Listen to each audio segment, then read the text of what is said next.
Joaquin, we are ready when you are. Thank you, Gretchen. Good evening to you all. It is 7:04 on this lovely evening, July 16th, and I'm bringing to order a meeting of the Community Engagement Committee for the Human Rights Commission. We're going to go ahead and do a round of introductions. We'll begin with folks in the room, and we'll start with you, Vice Chair Marshall. Good evening, everybody. Commissioner Robert Marshall, I'm the Vice Chair of the Human Rights Commission. I use he, him pronouns. I live in Ward 2, and I am a member of this committee, and I will pass it to Commissioner Ballard. Hi, Christina Ballard, Commissioner on the Human Rights Commission. I'm a member of this committee, Ward 7. I use she, her pronouns, and I will pass it to Gretchen. Good evening, Gretchen Bennett. I use she, her pronouns, and I'm the staff liaison to the committee. And I'll pass to Commissioner Coleman. Celine. Hi, everyone. Celine Coleman. I'm a member of the Community Engagement Committee, and I live in Ward 1. All right. Gretchen, did you receive any public comment either in advance of this meeting or is there any in the room? None received. Are there any member remarks and announcements on non-agenda items? Hearing none. Let's go a little deep dive into our first discussion item, which is digesting our community belonging survey in advance of our report out to council. So I don't actually remember whether this the granular report prepared by the Western Oregon students was in the agenda for this meeting in particular, but it was sent out to you all under the subject line. I think it was like Community Belonging 2025 a few days ago, even a month ago now. So, and of course, we've been discussing this at least superficially in a couple of meetings now. I'll defer to the commissioners present to start talking about what they think would be best to present or highlight to council. Gretchen was kind enough to produce a template for what a written report might look like that would accompany a presentation to council.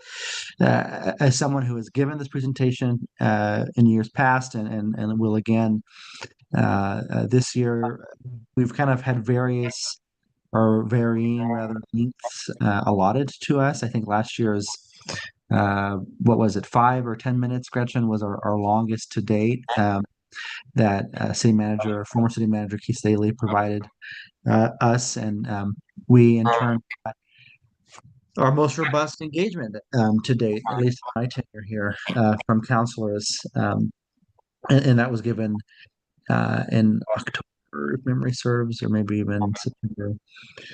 So shooting for a comparable timeline where we're presenting in mid-fall the results of these surveys. In the years past, in obviously some methods, some history, some background, but really taking a deep dive on experiences of belonging for folks experiencing houselessness and whatever other trends we wanted to highlight, as well as whatever future commission might be doing with these data. So with that in mind, and Gretchen, I'd love to hear if you had any insights on we'd have allotted this time around. I'd love to hear what folks found important, relevant, interesting from the report. Yes, this is Commissioner Marshall. I took notes from, we'd actually discussed this last week as part of the big HRC meeting, asking folks what they might want to see in that report, and I can just run through some of my bullet points that I took down. It was mentioned highlighting the groups that are witnessing, hearing, or experiencing discrimination. Are those who are homeless or those with disabilities. Those were, the largest groups, and people wanted that pointed out. It was also brought up to highlight individuals who are homeless are not comfortable reporting it to the Salem Police Department. 51% did not report to HRC because they don't know the HRC exists. And so kind of just talking about, kind of the HRC and how the council might be able to help share the word about what the HRC does. Men and those not experiencing homelessness are more likely to report discrimination. So that was kind of a highlight people wanted to mention. Is it kind of reaffirms that that I don't know the words I'm looking for, but that essentially housed men and everything feel the safest and the most sense of belonging in the city, and that everybody else and everything is still rather uneasy. So really highlighting that. Highlighting that the most prevalent place for people to feel belonging are community events. It kind of ties into, one of the things we left off on last year's report was that the Salem Public Library was a sense of belonging that people felt. With that, emphasizing, the other safe spaces that the city offers, so such as parks. You've got Center 50 Plus and everything for those that are over 50, and just really highlighting that these community events that the city is able to do to the extent they're able to have a huge impact on the livability and the comfort that people feel in the city of Salem. It was brought up to look into potential liaisons to priority populations, and I think we've talked about this too in this meeting space. Is kind of identifying the areas that commissioners we all work in professions within this community that serve specific populations, and kind of identifying how we can utilize both our professional relationships as well as our connections to the HRC to kind of be liaisons with those populations, to engage with them more about what the HRC does, encourage them to engage back with the HRC, and then really just making sure that the city of Salem feels safe for everybody.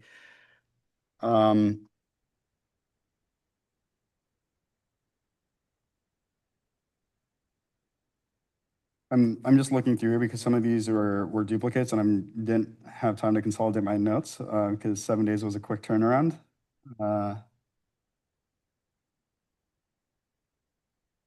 was really it for the notes. The other thing that I wanted to call out was that Councilor Brown attended last HRC meeting, and I had asked Councilor Brown if there was anything specifically that he might want to see or that he thinks his colleagues might want to see on the report, and he reiterated kind of mentioning those groups that don't feel safe in Salem, that either don't feel that same sense of belonging as housed men do.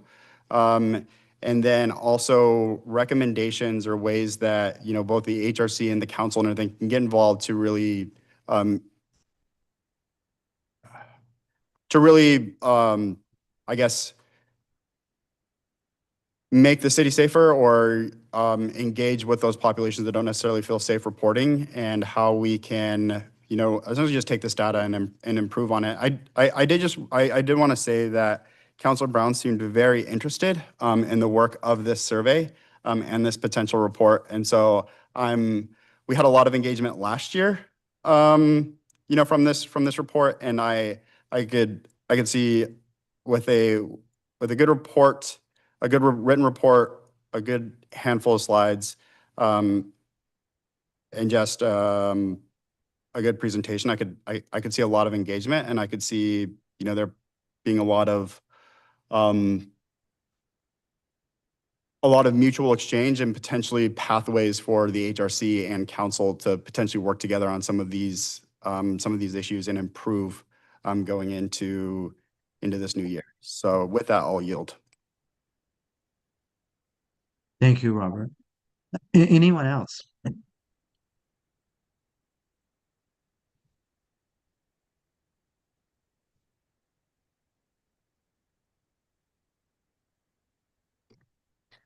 I'm looking through some of the data now. This is Christina.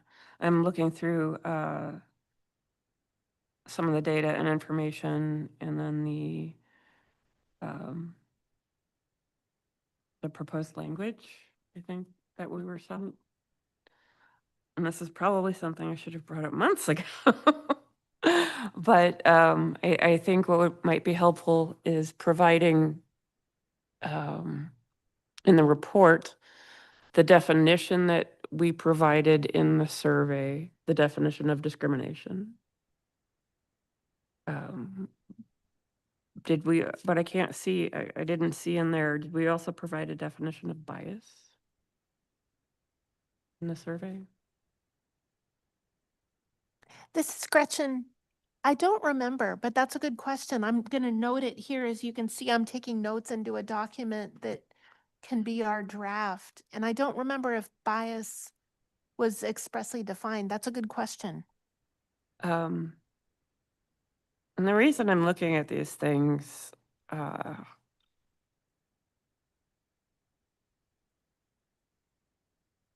trying to carefully choose my words because I don't want this to come out in a negative way. And I realize that it has that potential. Here, let me see. In the report, we're going to say this many people reported experiencing discrimination. We can't really, it was their perception of experiencing discrimination. We can't know that they were treated that way because of a protected class. They can't know the intention of the person that was treating them that way unless it was stated that way, right? So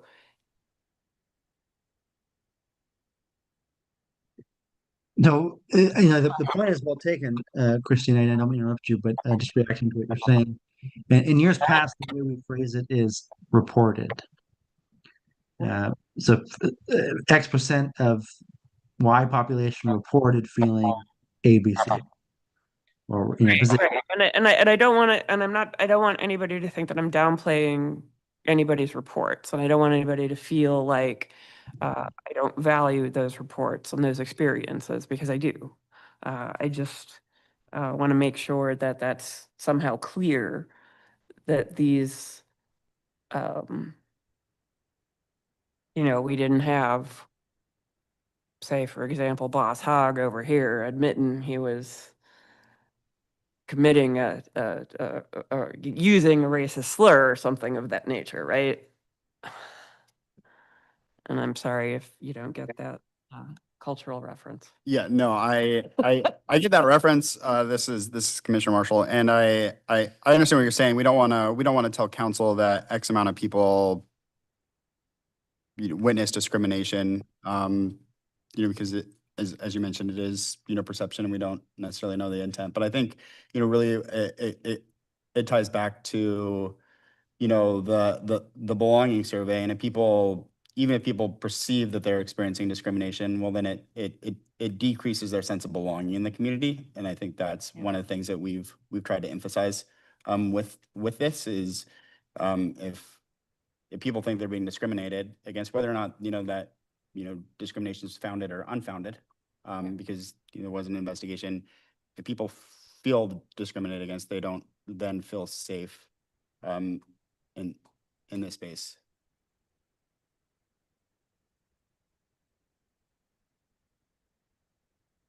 And Christina's point is well taken. I mean, we want to draw the line of accuracy. We don't want to overstate or understate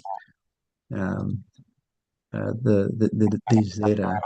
And in truth, I've said this in recent conversations, but while it's not statistically robust in the sense that it isn't representative of statistically, this is pretty substantial data that the city doesn't otherwise have access to, and compared to other city-led survey initiatives, it's quite large of a sample size, and so it is also worth remembering the context of which council is digesting these data, which is there really isn't a lot of data on this. This is one of the few ways in which people get a snapshot. It is imperfect, and we don't want to overstate it. And so there are ways to couch it in language, I think that um, uh, straddles that line and allows for nuance.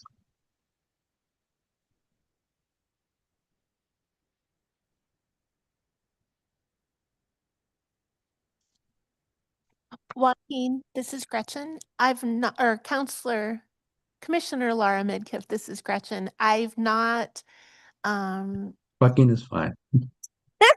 I've not clarified the length of time for the presentation, but I can do that shortly, like certainly before the next meeting, so everyone can start contemplating the number of slides and the length of presentation. I can see how that'd be helpful, so I'll try to get clarity on that soon.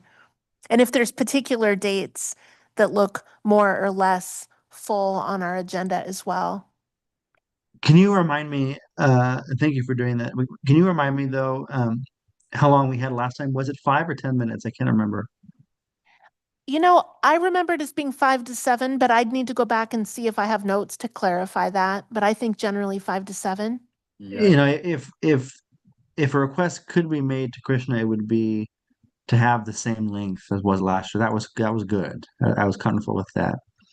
And either way, it resulted in quite a lot more discussion and back and forth with counselors, which I think I hope happens again, if for no other reason than because we have quite a few new counselors who weren't there at the last one and may have questions. And so, um, you know, I would, if you feel like you're in a position, Gretchen, to make that request, I would make it if you could.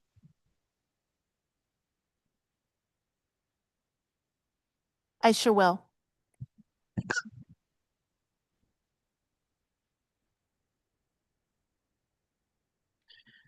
We also talked a lot about last year where folks were experiencing discrimination or reported experiencing discrimination and on what grounds they felt as though they were experiencing discrimination in those different places. That was a nuance that was had previously been unavailable to us. We weren't capturing that nuanced data, and so I'd like to.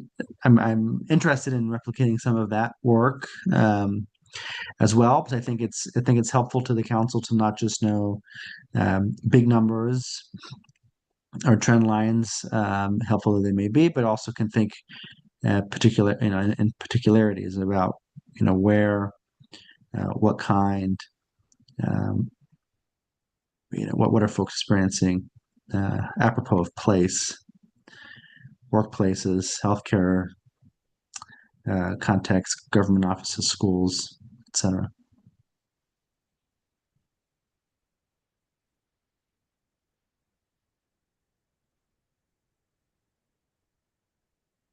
And we also, just to round out what we had already done last year, we'd also last year talked about the link between SPD and folks who are experiencing discrimination.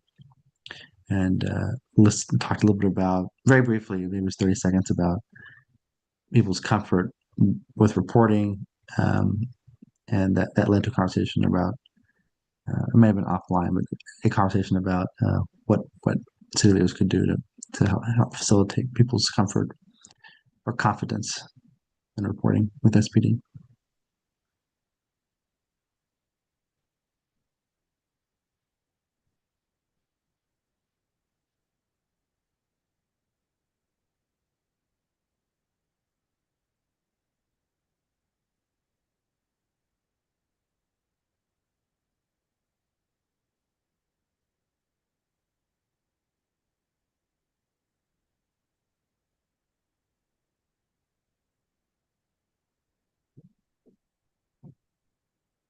Anybody else?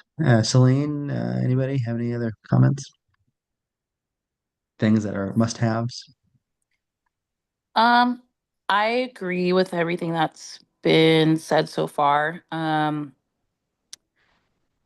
think it might be worth noting, like in one sentence, how it looks like I'm just pulling up the specific age ranges.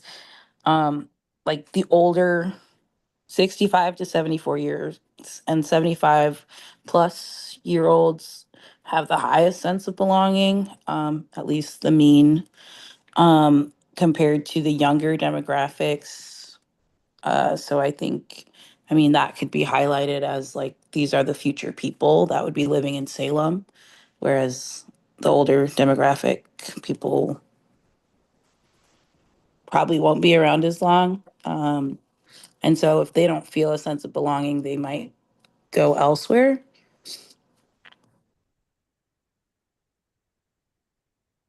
I think that's interesting. I also noticed that they had the highest reported sense of belonging. I wonder if Celine, and maybe this is too whatever. It may be unanswerable actually, likely with the, but I wonder whether to what extent that's a function of age. People who are people who are older and maybe have lived in communities longer or whatever, are they by and large uh, experience belonging at higher or greater rates than their counterparts? That might be something worth considering. In Salem, in particular, uh, older folks in Salem are likely whiter and other things, and so and race and class and all these different intersections uh, bear on experiences of belonging. And so, a lot of folks under eight, I think I don't know if this is for Woodburn or for Salem, but it's for Oregon generally, I'll say um, something like 20-25% of folks under 18 are Latino, for example. And so younger folks are um, are increasingly non-white in Oregon. So and it just, I don't know. I just wonder, I think it's interesting to think about those questions, Celine, around one way of thinking of it is what are we doing well, and what are we hearing from folks, that people are experiencing belonging. But it's, I wonder to what extent we can push that without kind of understanding better what the data are telling us. Yeah, I mean, there might be an opportunity for additional third spaces. Like older Yeah. people might feel like they can go to Center 50 Plus just because.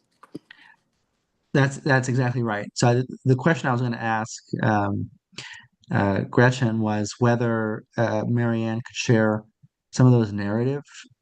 Maybe she did, and I've just missed it. It's been a chaotic 30 days, but that she has in years past shared kind of Excel um, sheets that have people's narrative reports, what they've literally written out in their free form answers, because we might be able to get from that things like what Celine just finished saying and what I was hoping to say, which is that if a lot of older Salemites are saying, I feel belonging because I have access to things like Center 50 Plus, which services annually 15,000 of the 45,000 older adults in Salem, then that's a great thing to be able to, it's a great success story to be able to highlight. But I would be cautious about making such claims without finding it in the data. Maybe this is Christina. Maybe this is a question for next year's survey is how long have you lived in Salem? That seems like that would add value. Maybe answer some of that question. I would like to see in the report, we need to define what a disability is.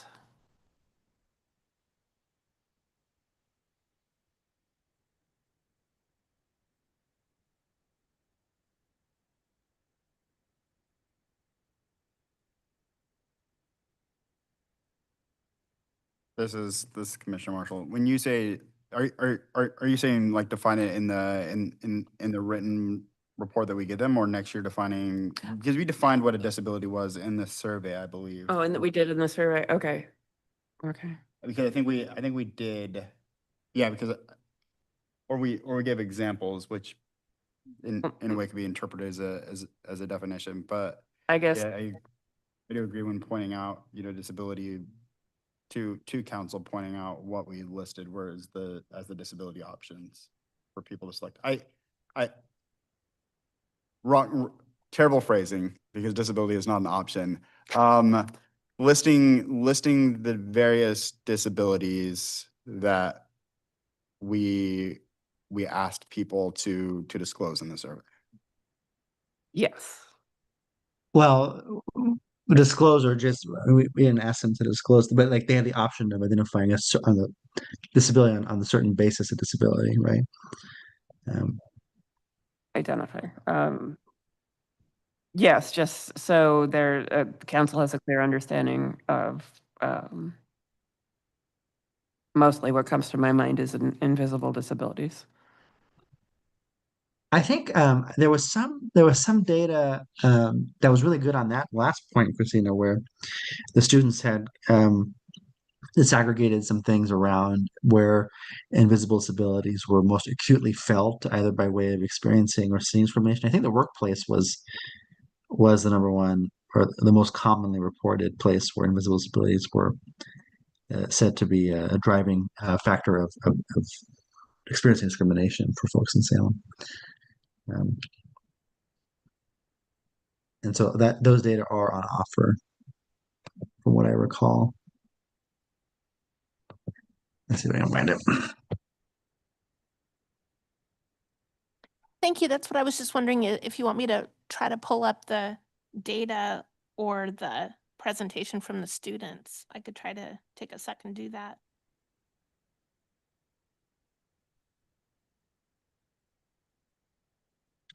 If you'd like,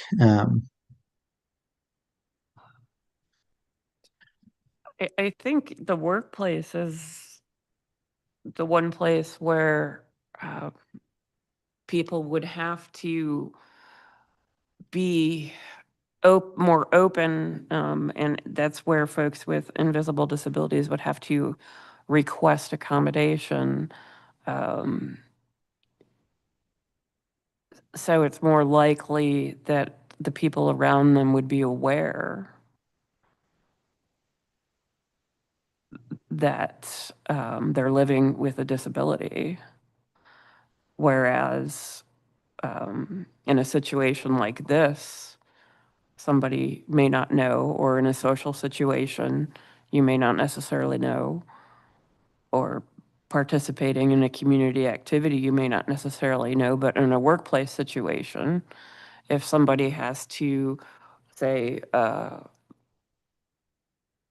they need certain accommodations regarding a work schedule or regarding certain duties, or they need assistive devices, things like that, the employer and people in HR and people who work around them are going to be aware of that.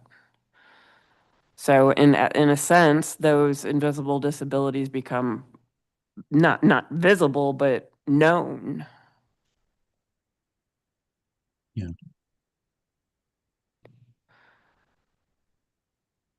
And in other situations and in other arenas, they're not known. So that's the one place where it's going to stand out. So Gretchen, while you're looking for this, I think I was misremembering a little bit, as I tend to do. It wasn't invisible disability; it was hidden discrimination versus visible discrimination. Yeah, it's maybe about halfway down. So workplace was the highest at 19%. It's on page 17 here. Um, for where it was hidden. Yeah, and that's my a memory faux pas. I confused hidden for invisible, and I got it all wrong. But um,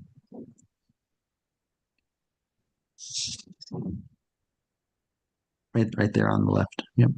It happens behind closed doors.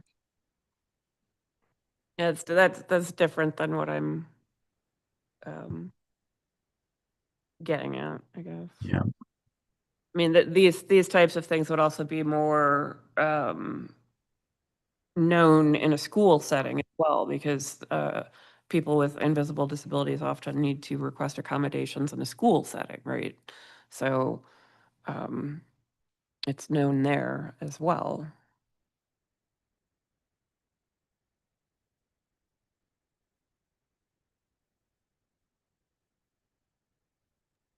Any other must-haves while I go to find more someone to plug in my computer before it dies? Well, one thing I noticed, and this may be kind of a diluted point given Christina's comments, but the percentage of folks that have witnessed on the basis of, I think it was race, national origin, et cetera, was quite high. I think it was like 77%. Um, is something like that of interest to the commission, or It- The rate, definitely, yes. I'm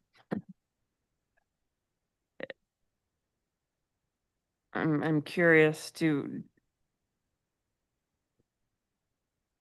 we have examples of what some of those things were?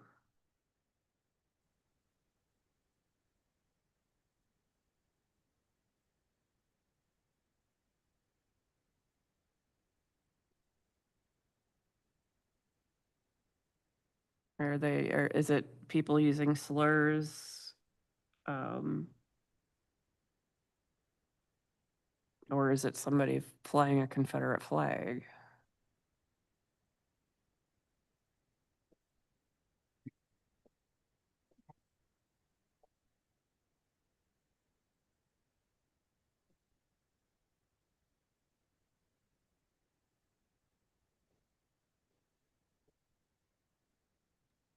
I'm trying to look now, but it doesn't seem like there's many quotes or related to that. But I'm still checking.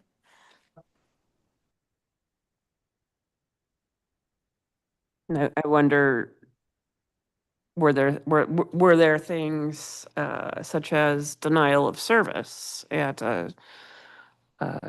say a restaurant, or I don't know, are there taxi cabs here anymore? Are there taxi? Instances like that. and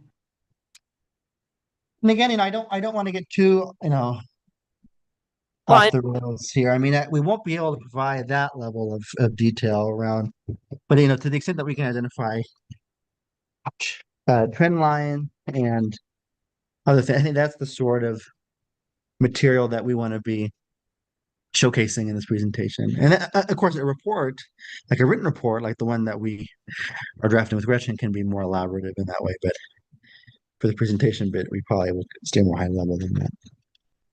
I'm not looking at showcasing specific incidents. I'm just wondering if we have any sense of what types of discrimination were they,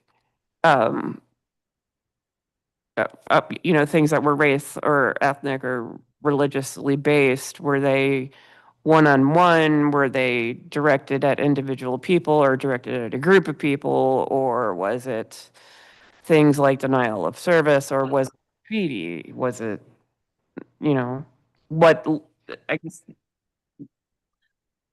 how serious on a level of, was it somebody expressing free speech, or was it something really scary?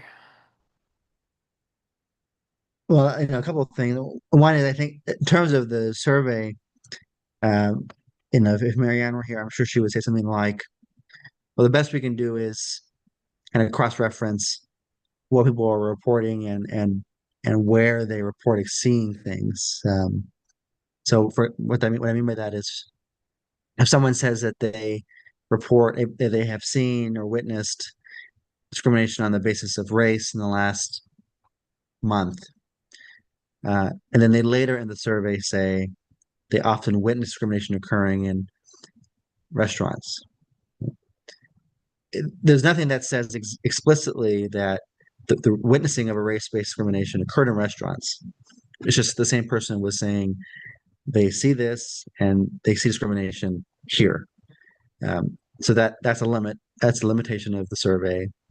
And secondly, in terms of anyone saying, I witnessed X, Y, and Z at this level of granularity, or I experienced X, Y, and Z at this level of granularity, we can't know things like things that you're interested in, given the limits of the survey.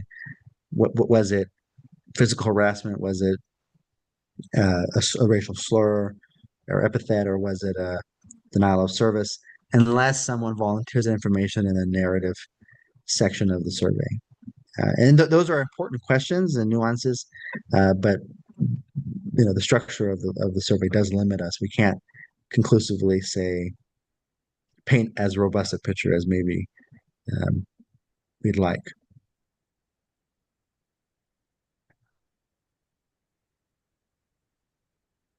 Yeah, I hadn't read every single piece of it, so. And I don't think, and correct me if I'm wrong, Gretchen, I haven't seen those narrative responses. Did Marianne share those, or those have to be on order? Those request those special. Thank you. No, this is Gretchen. I see examples, but I don't what we see reflects the totality. So I'd be happy to put in the request. I would like that, and we've had that in years past, and I think has been helpful. And counselors have had it in years past because in the years past, in addition to our report, we have, at least last year, we provided the full analysis of the students as well, which was, I forget what it was this year, but it's been like 50 pages in years past, and all the Excel sheet data, the narrative data, anonymized narrative data. But and I remember in particular last year, Counselor Nordyke asked a question based off of the narrative data that she had been reading relating to the library and queer affinity spaces and senses of belonging among the queer community. And so I know that they read it, and so it'd be helpful for the purposes of our report to have that access to that information, and then of course for the purposes of the counselors' edification, also likely good to have access to that data, if possible.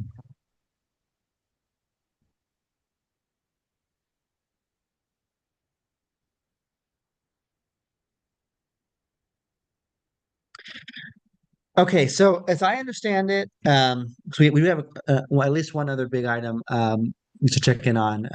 As I understand it, this conversation is part of a continuing conversation where we're going to be coming back together for our general commission meeting and deliberating on this maybe once more with our added understanding. Maybe we'll have a draft of a report or a draft of a survey, or excuse me, a presentation for folks to kind of react to. And then we're really in the business of figuring out how long we have to present and when that presentation might happen. Am I correct in that, Gretchen? Yes. Okay. Well, if there's nothing else, and of course, if there is, that's fine. I'm happy to spend some more time on this. But we do, as I said, we have to get to another item of discussion, which is our data visualization work here. And I think we kind of returned to this conversation at the last committee meeting after some hiatus, some interim period. And I'm wondering, when we're thinking of next steps, whether this, I think we discussed it last time, whether this is something best done outside of this committee, and whether that would be probably in better. Well, I'll leave it there. That's the question. Is this work best done outside of this committee on a more flexible, reactive, proactive basis? Joaquin, this is Gretchen. Yes, thank you. I checked with our GIS manager and shared the work that this committee had done in the Excel spreadsheet workbook that he'd provided us. And he was very complimentary of the work that we done and said, yes, this could be now time where we get together. He recommended identifying all the data managers that could join at that table as well. And we could start moving through the process of taking the next steps. So I think it could be a time to move forward with launching that, like, I don't know if it's a subcommittee or a task force, but a group to come together and start operationalizing something to bring back to the commission. That's helpful. I'm glad our work was received positively. Does anybody have any sense of where they'd like to see that see that work live? This is Commissioner Marshall here. To add what Gretchen was saying, and I mentioned this at the last committee meeting, given Dan's willingness to help, help with these efforts, and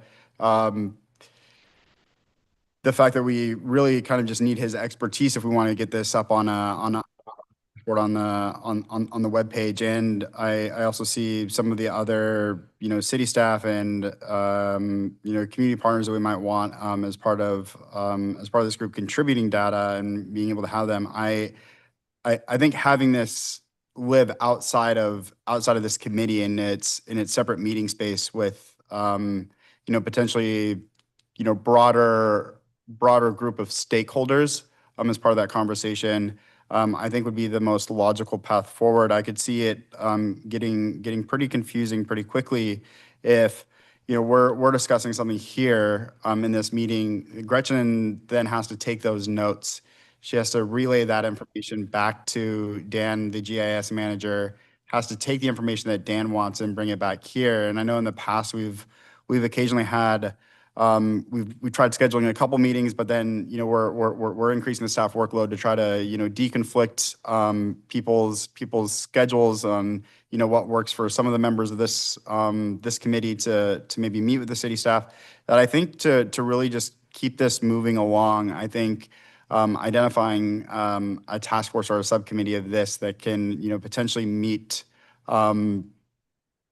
during normal business hours is typically going to work best for some of the staff support that we need. I think is going to really get us to where we want to go. I think we're going to continue if we try keeping in this committee. I think we're going to continue coming back here month after month, and I think we're not going to see the progress that we want to see. And I think if we separated this, I honestly see that we could have a draft dashboard within the next quarter. All right, you heard the argument here, folks. Christina, Celine, any reactions? I agree. Because it seems like the city personnel is most available during the day, just based on when we tried to orchestrate meeting with him previously. So I think separation can be a good thing in this instance.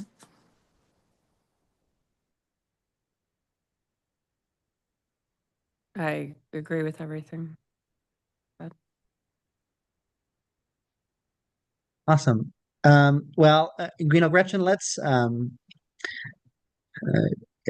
set up a task force, maybe consisting of 2, max 3 people, meaning members of the commission, to kind of push this forward. We were talking a while back about establishing a data governance task force once this was set up, to kind of periodically, obviously, manage and kind of oversee the data management and implementation of this tool. We can call it data governance, we can call it something else. It doesn't really matter to me. But that entity that will exist anyways, let's go ahead and do that. And then and we can talk down the line about a regular meeting time, but it can also be ad hoc, as needed, and as Dan's availability and ours and yours and whomever else is going to be involved, and we can kind of go at the pace of the work for right now, so as to also alleviate any burdensome demands on your time, Gretchen, that might otherwise accompany a task force. So, Robert, I'm going to ask you. You're on the task force. Congratulations. And I would also like to be. And happy to see if anybody else is interested in it. Robert, do you accept my voluntelling? Absolutely, Joaquin. And I would like to offer, if it pleases the commission and the task force, I would like to chair that task force if the opportunity presents itself. Well, congratulations, Robert. You're now chair of the task force. Thank you. And that would be great. And I appreciate, Robert, your leadership on this project thus far, and look forward to working with you on getting this across the finish line. It's been overdue, and I'm glad we're going to have some dedicated time to it. So, and thank you, Gretchen, in advance for supporting all that work. More than supporting, Gretchen actually does things. It's wonderful. All right. Quickly, let's jump over to community engagement opportunities. I'm sorry to say I'm fuzzy on the details here of where Kate had left things our last conversation. Gretchen, would you be so kind as to maybe remind us? I will, thank you. We had brainstormed a list of different options ranging from tabling, like we're committed in Pride of the Park, to an engagement maybe up and down Lancaster Drive. And we wanted to get a sense of, out of those ideas, what might rise to be of interest or a priority amongst the commission. We shared that list at the last full commission meeting and added a couple of ideas that were suggested there. And I think the objective tonight is to revisit that and see if there's any that rise for you all that you think we should prioritize getting scheduled in the next couple months. And I can take a second, try to find that list and share my screen for everybody. That would be appreciated, Gretchen. While Gretchen's doing that, are there anything that jumps out at you and you'd like to take on, members?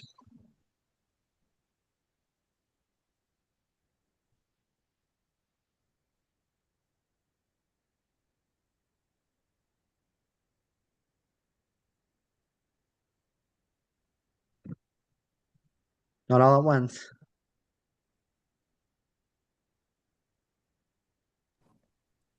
So I think we mentioned with Lancaster, um, it's just due to like the makeup of that area that it might be a little bit more difficult to engage either with different businesses just because they're spread out. Um, but I think we could do it. I think we'd possibly even be able to engage with individuals as well, just that are going into restaurants, stores, things of that nature, if we're walking on the sidewalk.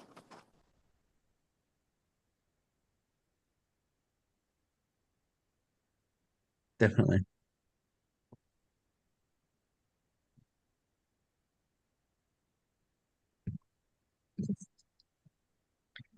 Any other comments about the Lancaster idea in particular?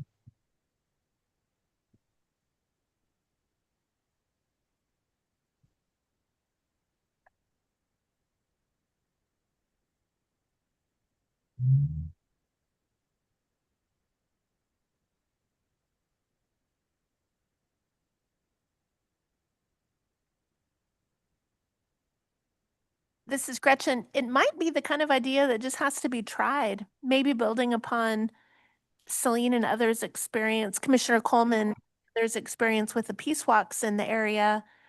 I wonder if it's about selecting a stretch and agreeing on a common parking space or arrival spot if you're taking transit or bike, and then kind of taking teams down different sections and just basically making an agreement. And just like we did with downtown, visiting the different businesses and who's there and who you're running into. And then we'll probably do a lot of learning as we go, just like we did with downtown last summer. Okay. Because this would be in the fall, right? Fall-ish, end of summer. I don't see it being organized before the end of the summer. So yeah, let's say the fall. Okay. Okay. Yeah, I think because for like the peace walks, we meet in that the former Big Lots parking lot, just because there's available parking there. But um, typically we follow the same route, but it's a nice starting point if people want to go south. north, whatever. It's not far from like McKay High School, so there's always bound to be traffic during that time of the year, whether it's students, parents, what have you.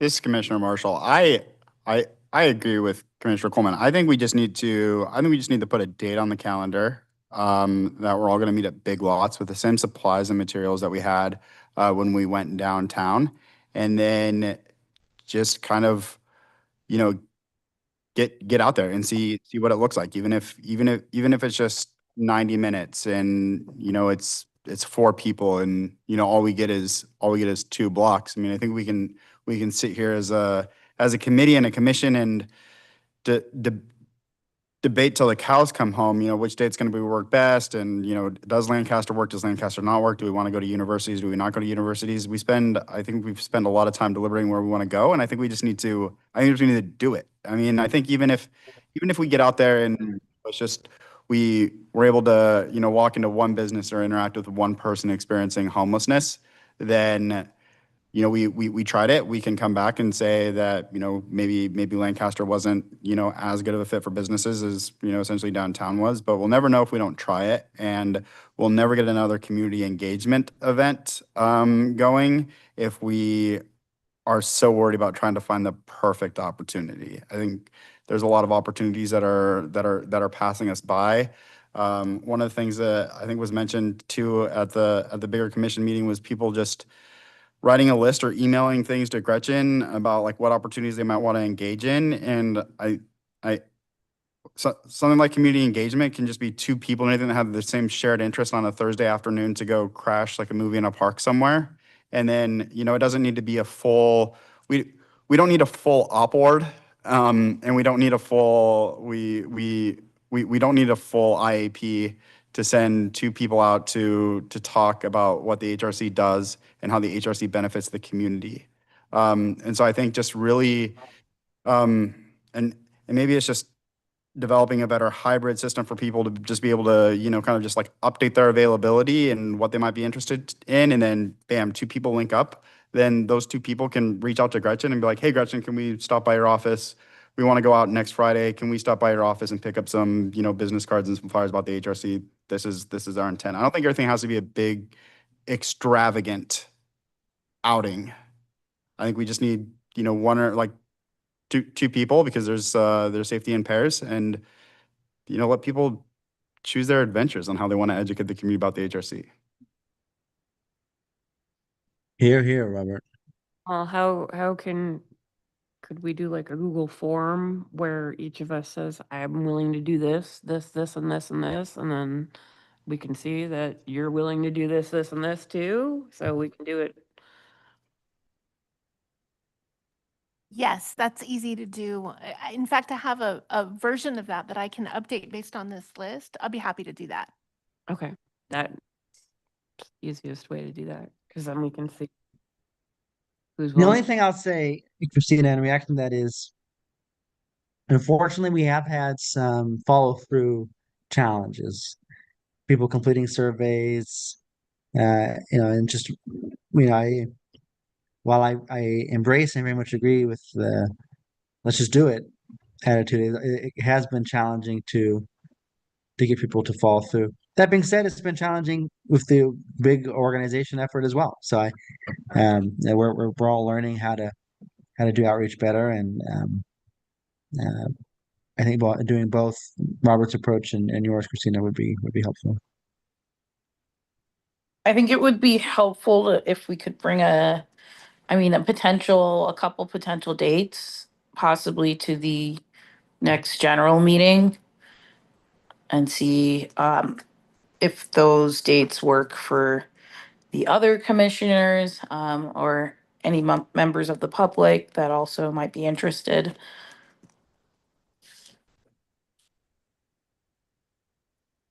Yeah, it might be just as simple as, Gretchen coming with 3 or 4 dates and saying, okay, who's signing up for this? Well, we got you right here at the commission meeting. Who's signing up for it? Who's volunteering for it? And just see who bites. So, This is Commissioner Marshall here. Yeah, to that point, I mean, we publish at the big commission meeting a community calendar, and I think maybe it's just that simple as we run through that calendar, maybe even adding some of our own, like potential engagement opportunities, and then just asking people, hey, who wants to go to this community event? Are there two Yeah. people? Great. And then, they can work with Gretchen off the side to get the supplies they need. Absolutely. Well, I appreciated y'all's time on this discussion. It is 8 o'clock. And I want everyone to enjoy the last hour or two of sunlight. Um, so thank you all. And with that, I bring this July 16th meeting of the Community Engagement Committee to a close. And have a good